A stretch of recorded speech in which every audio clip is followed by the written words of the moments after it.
Guys ഇന്ന് ഒറ്റ മൈൻഡിൽ അമ്മ വേദികയ്ക്ക് കാത് കുത്താൻ വേണ്ടി ഇറങ്ങിയേക്കാണ്. ഈ കുത്തിയേക്കുന്നതിൻ്റെ കുറച്ചും കൂടി താഴെ ആയിട്ട് അവൾക്ക് കുത്താൻ പോവാണ്. ആൻഡ് നമുക്ക് നോക്കാം. നാളെ അക്ഷയ തൃതീയ ആയതുകൊണ്ടാണെന്നൊക്കെയാണ് അമ്മ പറയുന്നത്. ഒറ്റ മൈൻഡിലെടുത്ത തീരുമാനം ആയതുകൊണ്ട് നമ്മുടെ അടുത്ത് കമ്മലൊന്നും ഉണ്ടായിരുന്നില്ല. അങ്ങനെ നമ്മൾ അടുത്തുള്ളൊരു കടയിൽ കയറിയിട്ട് വരവിൻ്റെ കമ്മലെടുത്ത് അമ്മയുടെ കാതിലിട്ടിട്ട് സ്വർണ്ണക്കമ്മലെടുത്താണ് കുത്തിക്കാൻ കൊണ്ടുപോയത് കേട്ടോ. ആൾക്ക് നല്ല പേടിയുണ്ട്, പക്ഷേ കുത്തണമെന്ന് ചെറിയൊരു ആഗ്രഹവുമുണ്ട്. അങ്ങനെ രണ്ടും കൂടി ഞങ്ങൾ അങ്ങോട്ട് കുത്താമെന്ന് വിചാരിച്ചു. സത്യം പറഞ്ഞാൽ ഞങ്ങൾ കൊച്ചിയിൽ പ്രാർത്ഥിക്കാൻ തൊഴാൻ വേണ്ടി വന്നതാണ്.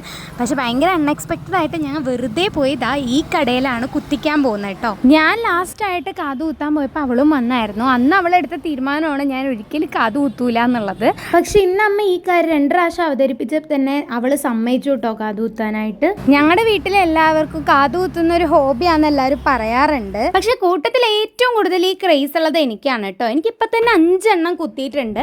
ആൻഡ് കുറേ പേര് എന്നെ അതും പറഞ്ഞ് കളിയാക്കാറൊക്കെ ഉണ്ട് കേട്ടോ. പക്ഷെ ഞാൻ അതൊന്നും കാര്യമാക്കാറില്ല. എനിക്ക് കുത്താൻ നിന്നുമ്പോൾ ഞാൻ പോയി കുത്തും. ആൻഡ് ഇനി കുറച്ച് നേരം നിങ്ങൾ അവളുടെ കരച്ചിലൊക്കെ ഒന്ന് കണ്ടിട്ട് വായോ.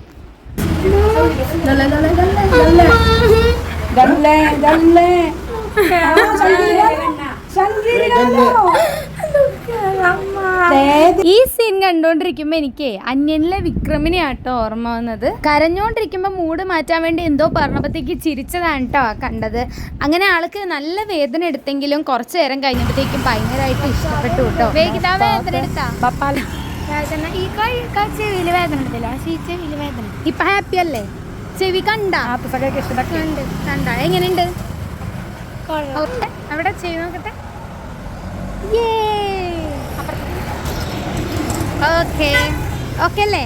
സത്യമായിട്ട് ഞാൻ കുറെ നാളെ കഴിഞ്ഞിട്ടാട്ടോ ഒരാളുടെ കുത്തണത് കാണുന്നത്. സാധാരണ ഞാൻ എന്നെ കുത്താൻ വേണം എപ്പോഴും കൊണ്ടുപോകാറ്.